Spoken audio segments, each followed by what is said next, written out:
Et ensemble, on veut ouvrir la Bible, faire une lecture dans le psaume 68, verset 29. C'est la force de Dieu. C'est le sujet de ce matin, la force de Dieu. Et nous lisons ce verset. « Ton Dieu ordonne que tu sois puissant, que tu sois fort. Affermis, ô Dieu, ce que tu as fait pour nous. » Une autre traduction dit ceci. « Or, ton Dieu a décidé de t'accorder de la force pour affermir ce que tu as fait pour nous. » C'est la traduction Bible du Sommeur. Le psaume 68, vous le lirez en entier, nous présente Dieu comme étant fort, comme étant victorieux, comme étant celui qui détient la toute-puissance. Et ce matin, je le disais en introduction de ce culte, je lisais 2 Samuel, chapitre 7 et verset 22. « Qui est grand comme toi, ô Éternel? Il n'y a personne comme toi. Il n'existe pas d'autre Dieu que toi. » C'est vraiment comme tout ce que tu as entendu dire. Et c'est David qui était là devant devant les merveilles de Dieu. Et dans le psaume 68, il nous présente combien Dieu est grand, combien Dieu est puissant. Et c'est, selon nombre de commentateurs, l'un des chapitres de la Bible les plus difficiles à comprendre. Pourquoi ? Parce qu'il y a beaucoup de mots qui sont utilisés uniquement dans ce chapitre. Uniquement dans ce chapitre. Et qui sont uniques à ce psaume et qui concernent Dieu. À partir de là, c'est difficile pour les traducteurs de trouver le sens vraiment exact. Et puis, il y a un autre point, c'est que dans ce psaume 68, les idées s'enchaînent sans transition. Et on sent qu'il y a toute une profondeur. Et je pense que David était là dans un moment particulier. Maintenant, si c'est difficile à comprendre ne veut pas dire inaccessible. Amen. Parce que la Bible, c'est Dieu qui justement se rend accessible et accepte que sa révélation soit enfermée dans des mots avec toutes les limites qu'un mot peut avoir. Mais même lorsque la révélation de Dieu est enfermée dans des mots et que ces mots aient des limites, néanmoins il y a toute une profondeur qui est là. Et il est fort probable que David a composé ce psaume avant d'entrer dans une bataille importante contre des ennemis. Et là, il se remémore, avant de partir au combat, se remémore les batailles précédentes et les victoires. Les victoires en raison de sa force, de sa puissance, mais en raison de la force de Dieu qui agissait en lui et à travers lui. Et je crois qu'il est bon aussi de se remémorer nos combats passés et de relever combien Dieu a été bon. Et que c'est lui en réalité qui a eu la victoire. Ce n'est pas nous par notre propre force, par notre propre intelligence, mais c'est lui qui nous a conduits par sa force et sa puissance dans la victoire. Et à connaître cette victoire. Et cela est un encouragement pour David avant d'aller combattre des ennemis, mais c'est aussi un encouragement pour nous et par rapport à ce qui peut être là devant nous. Amen. Si on lit les 3 premiers versets, que voyons-nous ? David dit au chef des chantres, psaume cantique, « Dieu se lève ». Et nous voulons que Dieu se lève au milieu de nous. Ses ennemis se dispersent, amen. Et ses adversaires fuient devant sa face. Comme la fumée se dissipe, tu les dissipes. Comme la cire se fond au feu, les méchants disparaissent devant Dieu. Mais les justes se réjouissent. Ils triomphent devant Dieu. Ils ont des transports d'allégresse. Donc David est conscient, est pleinement conscient que les victoires qui ont été les siennes sont en réalité les victoires de Dieu. En lui, par lui et avec lui. Et nous pouvons nous souvenir, par exemple, de la fois où David, tout jeune, est allé sur le champ de bataille combattre le géant Goliath. Un combat disproportionné. 1 Samuel chapitre 17. Et David avant d'aller sur ce champ de bataille et le combattre Goliath, eh bien, il se rappelle de ses victoires contre le lion, de ses victoires contre l'ours. Il dira, 1 Samuel 17, verset 37, « L'Éternel qui m'a délivré de la griffe du lion, de la patte de l'ours, me délivrera aussi de la main de ce Philistin. » Et le rappel des victoires vécues avec Dieu, eh bien, est venu là fortifier David pour affronter ce géant Goliath, pour entrer dans ce combat disproportionné à vue humaine. Mais la puissance, la grande, était là accompagnant David. Et nous savons que David a eu la victoire. Et David dira d'ailleurs à ce Philistin, « Tu marches contre moi avec l'épée, la lance et le javelot. Mais moi, je marche contre toi au nom de l'Éternel des armées, du Dieu de l'armée d'Israël que tu as insulté. » David avança contre le Philistin avec le souvenir de ses victoires, des victoires qu'il avait remportées par la toute-puissance de Dieu agissant en lui avec lui. Et c'est l'état de cœur et d'esprit dans lequel nous le retrouvons des années plus tard dans ce psaume 68. Il a ce même état d'esprit. David est pleinement conscient de son impuissance, pleinement conscient de cette réalité pour lui-même. Devant ses ennemis, par sa propre force, il ne peut rien. Donc il est conscient de son impuissance, mais avec humilité, il se tourne vers Dieu parce qu'il reconnaît que Dieu est le Tout-Puissant.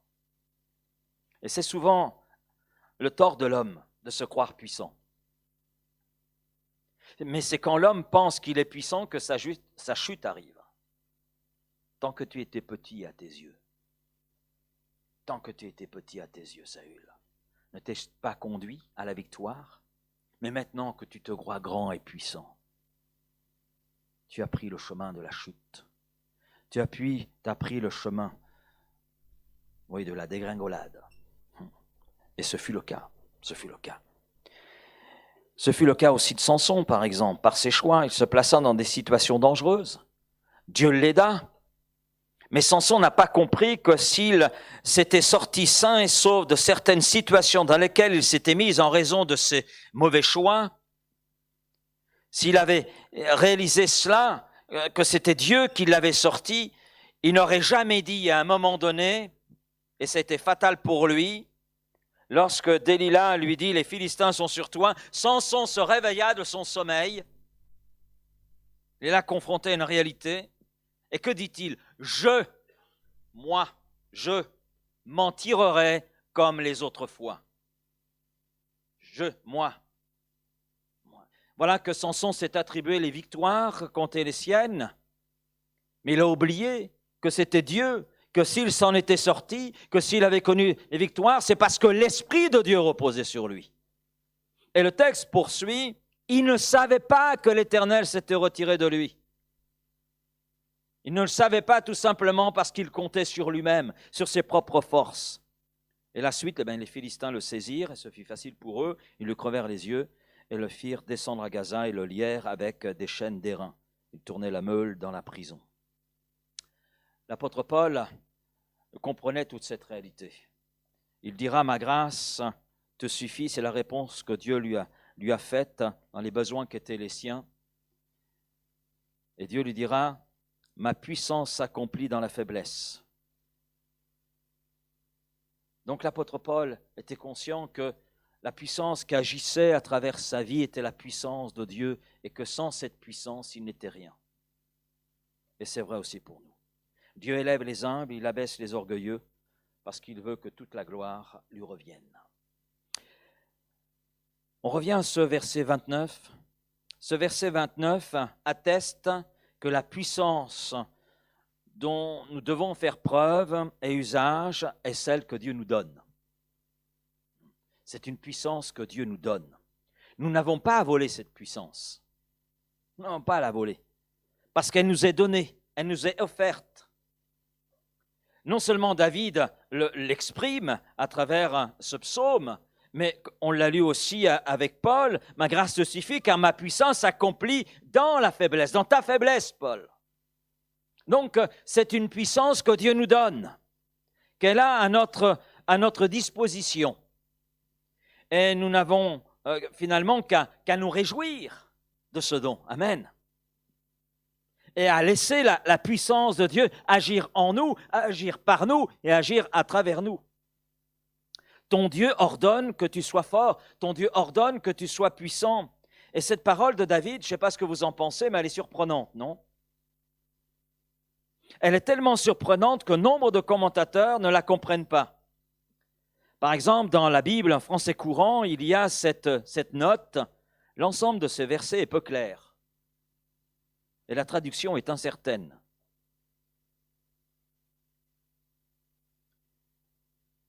Mais quand on regarde ce verset à la lumière de l'ensemble de la révélation, on comprend, oui, que Dieu est celui qui est le Tout-Puissant, celui en qui réside la puissance la grande. Il est puissant et il est celui qui communique à ceux qui lui font confiance cette puissance, de sa puissance. Dieu commande que tu sois puissant, que tu sois fort, parce que c'est lui qui te communique le nécessaire pour être fort. Et dans le psaume 33, verset 9, nous lisons ceci, « L'Éternel ordonne et la chose arrive. » L'Éternel ordonne que tu sois fort, et cela est rendu possible parce que Dieu te communique cette force. Cette force, elle arrive parce que c'est dans la volonté de Dieu, elle arrive parce que Dieu met tout en œuvre pour que sa force nous soit communiquée. Et nous en avons besoin. Être fort, c'est une nécessité. C'est une nécessité. Ce n'est pas une option. Lorsque Dieu dit j'ordonne que tu sois fort, j'ordonne que tu sois puissant, ce n'est pas une option, ce n'est pas un peut-être. Non, c'est une nécessité. Ton Dieu ordonne, c'est un commandement, c'est un ordre, que tu sois fort, que tu sois puissant. Et notre Père Céleste met tout en œuvre pour cela. Et il nous montre que nous avons besoin de cette puissance. En effet, quelles sont les raisons pour lesquelles nous avons besoin d'être forts, puissants? Besoin de cette puissance, de cette force d'en haut, cette force de Dieu. Mais premièrement, à cause de Satan et de ses ruses. Nous n'avons pas à combattre contre la chair et le sang, mais contre les dominations dans les lieux célestes, contre les autorités, contre les princes des ténèbres. Et nous savons qui est le prince de ce monde. Nous savons que c'est Satan, c'est clair. 1 Pierre 5,8, soyez sobres, veillez, votre adversaire le diable rôde comme un lion rugissant, cherchant qui il dévorera. L'adversaire rugit comme jamais. Il rugit aujourd'hui comme jamais il a pu rugir, parce qu'il sait que sa fin approche. Il connaît sa destinée. Il a été jugé, il connaît le contenu du jugement de Dieu. Et il sait aussi quelle est la destinée de l'Église, l'Église qui appartient à Jésus-Christ. Alors, il réclame ces âmes que nous sommes, il réclame les âmes qui sont là dans ce monde, comme il a réclamé les disciples au temps de Jésus. Les disciples ont été criblés comme le froment. Et Jésus dira, j'ai prié, Pierre, pour que ta foi ne défaille pas. Et l'adversaire, c'est vrai, nous réclame pour nous cribler comme le froment, Luc 22, 31, mais par la force de Dieu, par la toute-puissance de Dieu, nous sommes rendus capables de résister. L'adversaire se déchaîne par tous les moyens, en passant des plus subtils aux plus grossiers, en s'infiltrant également par toutes les failles que nous lui offrons dans notre vie. Il s'oppose au salut des âmes. S'il en était autrement, l'Église serait pleine. Toute la ville serait là. Il s'oppose à la volonté de Dieu, à la progression de l'Église de Jésus-Christ. Il s'oppose aux serviteurs de Dieu fidèles. Il y a une opposition qui est là. Est-ce que l'œuvre missionnaire a été facile pour l'apôtre Paul? Nous savons que non. Il a dû faire face à des pièges, il a dû faire face à des situations difficiles. Mais il a vu Dieu intervenir. Satan s'oppose aux croyants en cherchant par les traits enflammés à perturber sa croissance. Est-ce qu'il est facile pour vous de prier? Est-ce qu'il est facile pour vous de lire la Bible? Est-ce qu'il est facile de la mettre en pratique? Est-ce qu'il est facile, là où vous êtes, de vivre votre foi? Est-ce qu'il est simple de témoigner sur son lieu de travail? il faut faire attention, il ne faut pas témoigner sur son lieu de travail. Par contre, on peut témoigner selon la loi française durant les pauses. Eh oui, c'est la loi française. On aura l'occasion d'en reparler. Mais est-ce que c'est facile?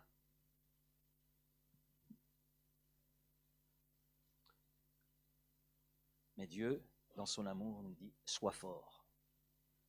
C'est moi qui te rends fort. C'est moi qui te communique la puissance dont tu as besoin pour faire face à Satan et à ses ruses. Nous avons besoin de la puissance de Dieu. C'est une nécessité à cause du monde et de ses convoitises. L'apôtre Jean déclare que le monde entier est soumis au malin. 1 Jean 5, 19. Et il dit, n'aimez point le monde, ni les choses qui sont dans le monde. Si quelqu'un aime le monde, l'amour du Père n'est point en lui, car tout ce qui est dans le monde, la convoitise de la chair, la convoitise des yeux et l'orgueil de la vie, tout cela ne vient point du Père, mais vient du monde. Et le monde passe, et sa convoitise aussi. Mais celui qui fait la volonté de Dieu, celui-là demeure éternellement. Et on a des exemples dans la parole de Dieu. On a l'exemple de Démas, qui à un moment donné a lâché prise, a cessé de faire confiance à Dieu, a cessé de laisser cette puissance agir en lui, agir par lui et avec lui. Il a lâché prise devant les convoitises du monde qui l'entourait avec ses pressions, et il a abandonné les voies de Dieu pour se perdre. 2 Timothée 4, 10. En effet, Démas m'a abandonné, dit Paul, parce qu'il aime trop les choses de cette terre. Et il est parti à Thessalonique, ville qui bouillonnait à cette époque-là, parce qu'il aimait trop les choses de cette terre. Combien de chrétiens sont là absorbés par les choses d'ici-bas, tellement concentrés sur les choses d'ici-bas que ce qui est de Dieu, ce qui doit être priorité, passe bien après. Bien après. La puissance de Dieu, c'est une nécessité à cause des épreuves, à cause des tentations, à cause des difficultés, à cause des tribulations que nous pouvons rencontrer. Est-ce que la vie est facile? Est-ce que notre vie est semblable aux Champs-Élysées? C'est large, spacieux, tout va bien? Non, ce n'est pas tout à fait ça. Hein? La vie nous réserve bien des surprises, nous a réservé et nous réserve encore bien des surprises. Il y a encore bien des difficultés qui sont là devant nous, bien des tentations, des tribulations. Et il y a deux résultats possibles dans les épreuves, dans les difficultés, quelle que soit d'ailleurs l'origine de l'épreuve. Soit nous sommes vaincus, soit nous sommes vainqueurs. Il n'y a pas d'autre alternative. Mais tout est fonction de notre attitude devant et dans l'épreuve. Et l'apôtre Paul comprenait tout cela dans Éphésiens 4, 13. « Je puis tout par celui qui me fortifie. » Je puis tout. Où était l'apôtre Paul lorsqu'il a écrit cette phrase? Il était en prison. Situation vraiment inconfortable. Il était dans l'épreuve, dans la difficulté. Et il peut dire, je puis tout par celui qui me fortifie. C'est-à-dire, par la puissance de Dieu, je ne suis pas dominé et vaincu par les épreuves et les difficultés, mais c'est moi qui les domine. Parce que Dieu est avec moi, parce qu'il y a la puissance de Dieu qui est là et qui contrôle toutes choses. Amen. La force de Dieu, la puissance de Dieu, c'est une nécessité à cause de notre nature. Nous sommes des êtres charnels, faits de chair, et elle montre toute sa fragilité. David nous en a donné quelques mots ce matin. Mais le David biblique nous a montré aussi combien la chair est faible. Même si l'esprit peut être bien disposé, la chair, elle ne suit pas toujours l'esprit bien disposé. Il y a des fois de l'opposition. Notre nature est une nature qui, bien que connaissant le salut, bien qu'ayant été purifiée par le sang de Jésus, néanmoins reste enclin vers le péché, vers la désobéissance. Même si ceux qui sont en Jésus-Christ, selon Galates 5, 24, ont crucifié la chair avec ses passions et ses désirs, néanmoins, on doit être vigilant. Nous avons à veiller, nous avons à nous soumettre à l'autorité de Dieu, à l'autorité de sa parole, et à laisser la puissance de Dieu être là avec nous afin de demeurer dans cette position spirituelle acquise en Jésus-Christ. Et je crois que tout le temps de notre pèlerinage sur cette terre, nous aurons à faire face à quelques soubresauts de notre nature charnelle. L'apôtre Paul nous dit de marcher selon l'Esprit, de demeurer sous l'Esprit, de demeurer sous l'autorité du Saint-Esprit, afin justement de ne pas accomplir les désirs de la chair. Et si nous faiblissons dans notre marche spirituelle, il est évident que les œuvres de la chair, cette nature charnelle, va reprendre le dessus et va nous conduire là où on n'a pas envie d'aller. Pour cela que nous devons persévérer envers et contre tout. J'irai plus loin en disant que ce psaume et cette parole de David, ton Dieu ordonne que tu sois fort, c'est aussi une responsabilité. C'est une responsabilité, que tu sois. Ton Dieu ordonne que tu sois fort. Notre Père met ainsi en évidence, oui, une nécessité, comme nous venons de le voir, mais aussi une responsabilité. Et ce qu'il y a de beau, c'est qu'à ce que Dieu ordonne, il y a obligatoirement une réponse de notre part. Il faut qu'il y ait une réponse. À Isaac, Dieu adressa cette parole, « Je multiplierai ta postérité comme les étoiles dans le ciel, je donnerai à ta postérité toutes ces contrées, et toutes les nations de la terre seront bénies en ta postérité. » Parce qu'Abraham, notez bien, parce qu'Abraham a obéi à ma voix, et qu'il a observé mes ordres, mes commandements, mes statuts et mes lois. Genèse 26, versets 4 et 5. Donc Abraham a répondu par l'obéissance à ce que Dieu lui ordonnait. Ce fut son choix, ce fut sa décision, l'acte de sa volonté. Il a ainsi rejoint Dieu dans son désir, dans sa volonté. Et il a vu la grâce de Dieu, il a vu la puissance de Dieu agir à travers lui. À l'ordre que Dieu lui donnait, Caïn n'a pas répondu par l'obéissance. Attention Caïn, le péché est tapis à la porte de ton cœur. Toi, domine sur lui. Domine. C'est ta responsabilité. C'est ce que je te recommande. Mais Caïn n'a pas obéi. Il a fait preuve de négligence. C'était son choix, sa décision, la réponse de son cœur à cette parole, à cet ordre de Dieu, à l'avertissement de Dieu. Et nous connaissons la suite. Triste suite. Quelle différence avec Abraham. Et si Abraham a été vainqueur et béni, Caïn lui a été vaincu et entraîné dans une voie meurtrière. Et dans ces deux exemples, nous voyons combien la responsabilité de l'individu est engagée. D'où cette parole de l'Éternel. Prends garde à ce que je t'ordonne aujourd'hui. Exode 34, verset 11. Prends garde à ce que je t'ordonne aujourd'hui. Maintenant, quatrième point, dans ce que David exprime, il y a une complicité. Ton Dieu, ce n'est pas n'importe qui, c'est ton Dieu, celui que tu connais, celui que tu aimes, celui duquel tu te sens aimé. Celui avec lequel tu as une relation, c'est ton Dieu. Et ton Dieu ordonne que tu sois puissant, fort.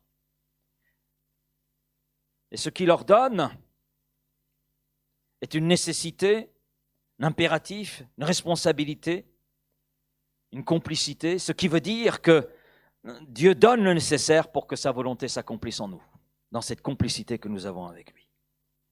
Alors voyons les éléments qui nous rendent forts, qui font que Dieu accomplit ce qu'il dit, qu'il commande. En quoi il y a cette complicité? On s'aperçoit que la fidélité et l'obéissance à la parole de Dieu rend fort. Je vous écris, jeunes gens, parce que vous êtes forts. Amen. Même si on a 80 ans, on reste des jeunes hommes dans la foi. Ça me fait du bien de dire ça. Oui. Quelqu'un m'a interpellé récemment en disant « Hé, papy !» Amen. Je vous ai écrit, jeunes gens, parce que vous êtes forts. Il y a une suite. Et que la parole de Dieu demeure en vous et que vous avez vaincu le malin. Voilà d'où ces jeunes gens tiraient leur force, de la parole de Dieu. L'Église de Philadelphie, dans Apocalypse chapitre 3, les versets 7 à 13, nous donne aussi un témoignage. Parce que tu as gardé ma parole.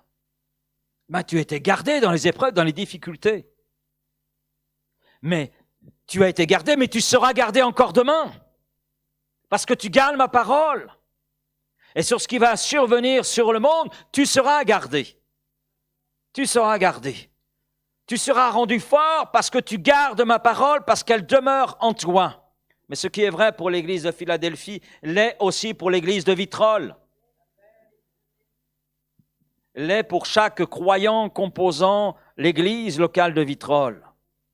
Dans le psaume 119, le psalmiste témoigne de la valeur de la parole de Dieu dans sa vie. « Je serre ta parole sur mon cœur afin de ne pas pécher contre toi. » Notez bien, « je serre ta parole dans mon cœur », ça veut dire qu'elle est déjà dans son cœur.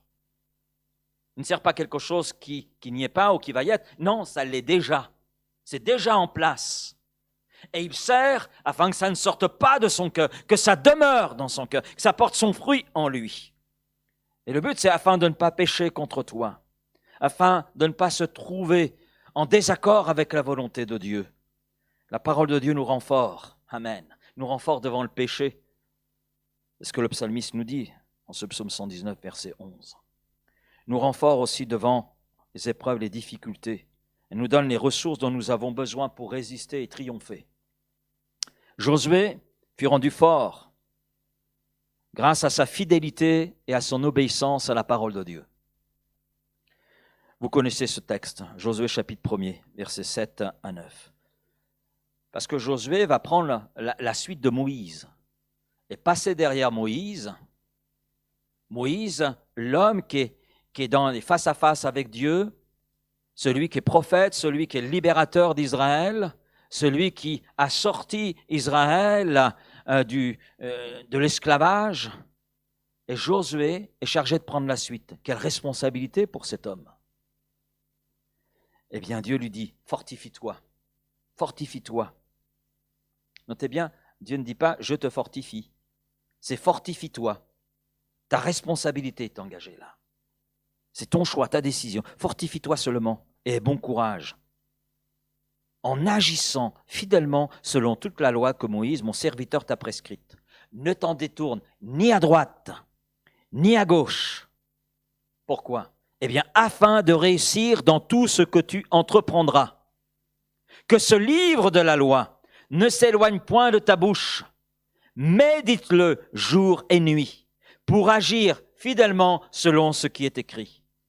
Car c'est alors que tu auras du succès dans toutes tes entreprises. C'est alors que tu réussiras.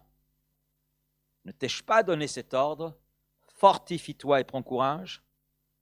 Ne t'effraie point et ne t'épouvante point, car l'Éternel ton Dieu est avec toi dans tout ce que tu entreprendras. Amen. Amen. Est-ce que vous croyez que la parole de Dieu est toujours vivante? Est-ce que vous croyez que la parole de Dieu est toujours actuelle?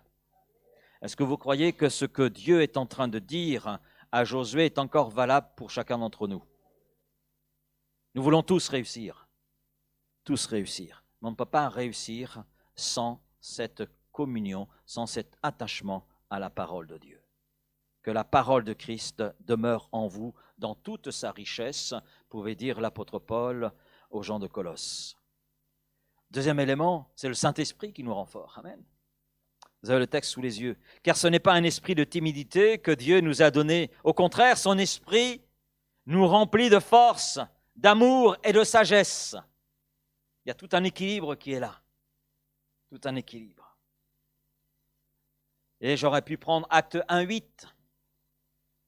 Vous recevrez une puissance, celle du Saint-Esprit, celle que le Saint-Esprit va vous communiquer. Et qui est le Saint-Esprit?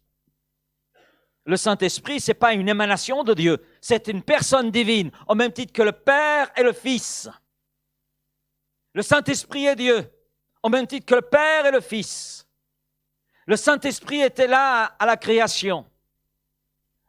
L'Esprit se mouvait au-dessus de cette masse qui était informe. L'Esprit se mouvait. Et nous savons que l'Esprit, c'est une personne divine, les dieux. Et le Saint-Esprit, non seulement est à côté de nous, mais Jésus dit, il sera en vous. Et il est en nous. Il est en nous. Il nous immerge de sa présence, mais il nous communique tout ce dont nous avons besoin. Il nous communique la force, la puissance. Pierre et Jean, acte 4-8, remplis du Saint-Esprit. Ils sont là devant le Sanhédrin. Ils sont là devant le tribunal à la fois civil et religieux. Le Sanhédrin avait un grand pouvoir. Ils sont là parce qu'un miracle s'est accompli dans le nom de Jésus. Parce qu'ils ont permis à un boiteux de naissance qui était à l'entrée du temple et qui, en raison de cet handicap, ne pouvait pas rentrer dans le temple, eh bien, ils ont permis à cet homme de découvrir la puissance de Dieu dans sa vie. Alors, à cause de cela, ils sont arrêtés, ils doivent se justifier. Ce n'est pas un moment agréable qu'ils sont en train de vivre, mais il est dit, Pierre et Jean remplis du Saint-Esprit. La force de Dieu, la puissance de Dieu se manifeste à leur égard. Et Pierre et Jean ont un témoignage qui surprend ces gens qui sont là, ces intellectuels, ces religieux. Ils sont confondus. Amen. Parce que la puissance de Dieu agissant en nous, à travers nous, c'est confondre les incrédules. Amen. Étienne, rempli du Saint-Esprit, acte 7, 55. Étienne, rempli du Saint-Esprit, quand je lis, alors il sait qu'il va mourir, il sait qu'il va être lapidé.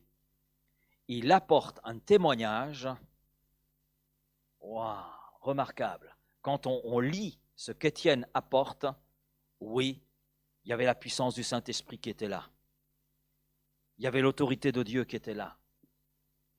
Il donne un témoignage, il donne une description de tout le salut en Jésus-Christ. Et il est là confondant ceux qui l'ont lapidé. Mais la puissance de Dieu a accompagné Étienne. Le texte dit, il s'endormit. Comment est-il possible de s'endormir lorsqu'on vous jette des pierres? Et ça, c'est la puissance de Dieu qui était là. Étienne, rempli du Saint-Esprit, a fait toute la différence là. L'humilité rend fort. 2 Corinthiens 12, verset 10, « C'est pourquoi je me plais dans les faiblesses, dit Paul, dans les outrages, dans les calamités, dans les persécutions, dans les détresses, pour Christ. Car quand je suis faible, c'est alors que je suis fort. » L'humilité dans le cœur de l'apôtre Paul permettait à Dieu d'agir en lui dans toute sa plénitude pour le conduire dans la victoire. Et parler d'humilité, c'est parler d'une grâce qui découle d'une véritable relation avec le Seigneur. Alors bien sûr, l'humilité n'est pas un sentiment naturel en raison justement de notre nature charnelle, pécheresse, mais c'est le fruit d'un cœur qui est touché et transformé par la grâce de Dieu. Et qui se laisse transformer par la grâce de Dieu. Et c'est un fruit de notre relation vivante et permanente avec Christ, notre Seigneur et Sauveur. C'est d'ailleurs un des points que l'apôtre Paul, dans cette deuxième épître aux Corinthiens, et dans ce chapitre 12, met en évidence. Si vous regardez le contexte, il parle vraiment d'une intimité toute particulière avec Christ. Et de cette intimité découle cette humilité. Bien sûr, l'apôtre Paul passe par des moments difficiles. Il dit, c'est pourquoi je me plais dans les faiblesses, dans les outrages. Ce n'est pas qu'il recherche ces choses-là.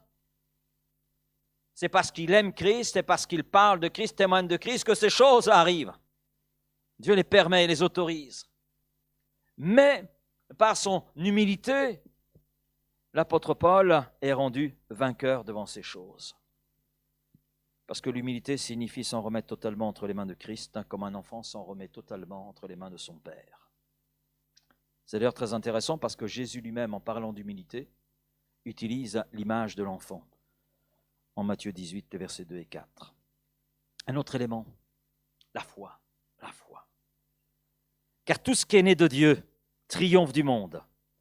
Et la victoire qui triomphe du monde, c'est notre foi. Ce n'est pas la foi de mon voisin.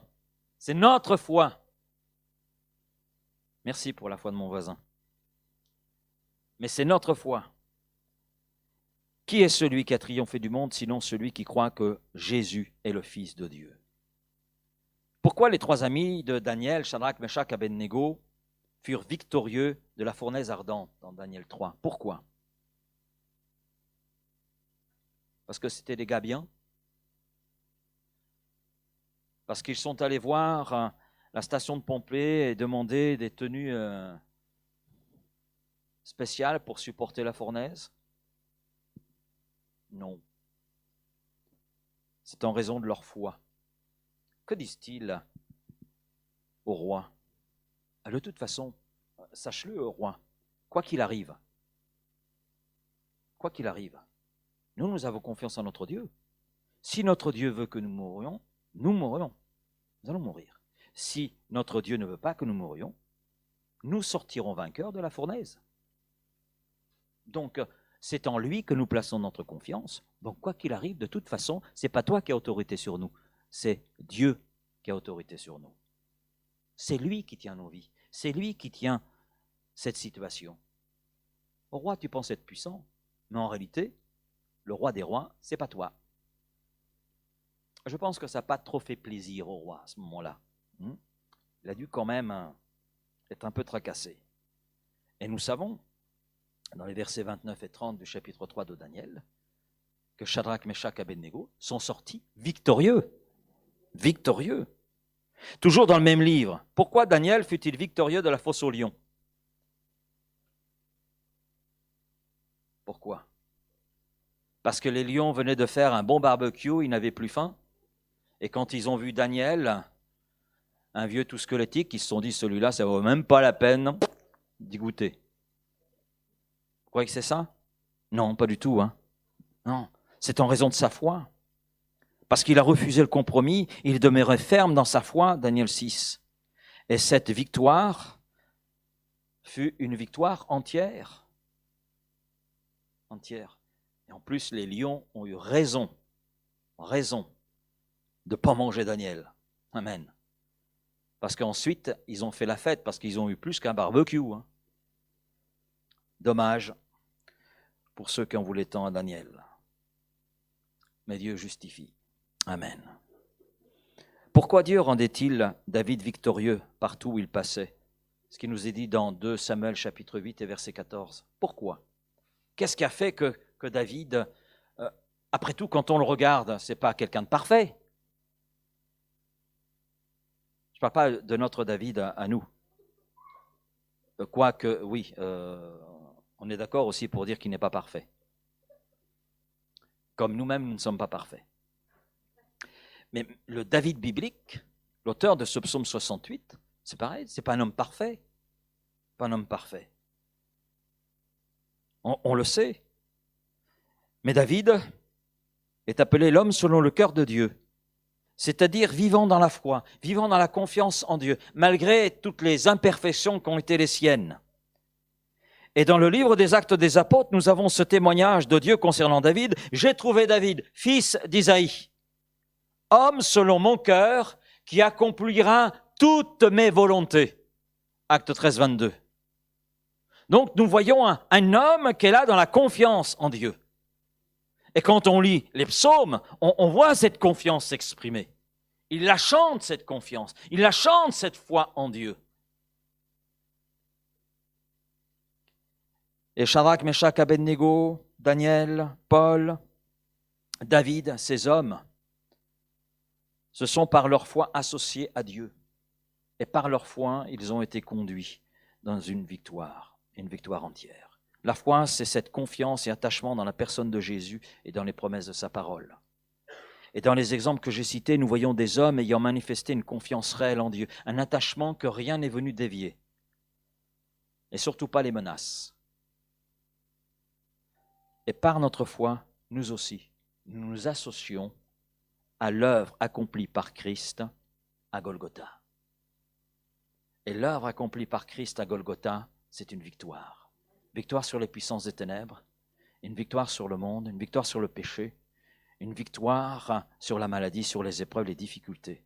Et par notre foi, nous nous associons à Christ et nous entrons dans sa victoire, celle de Golgotha. Amen. Alors, conclusion.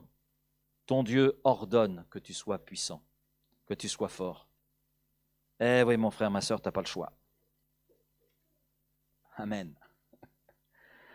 Ton Dieu ordonne. C'est ce qu'il veut pour toi. C'est ce qu'il veut. C'est ce qu'il permet, c'est ce qu'il autorise, que tu sois fort, que tu sois rendu puissant. Et les raisons de cet ordre, nous les connaissons, on les a vues ensemble. Assez rapidement, on les a vues. Et les moyens, nous les avons.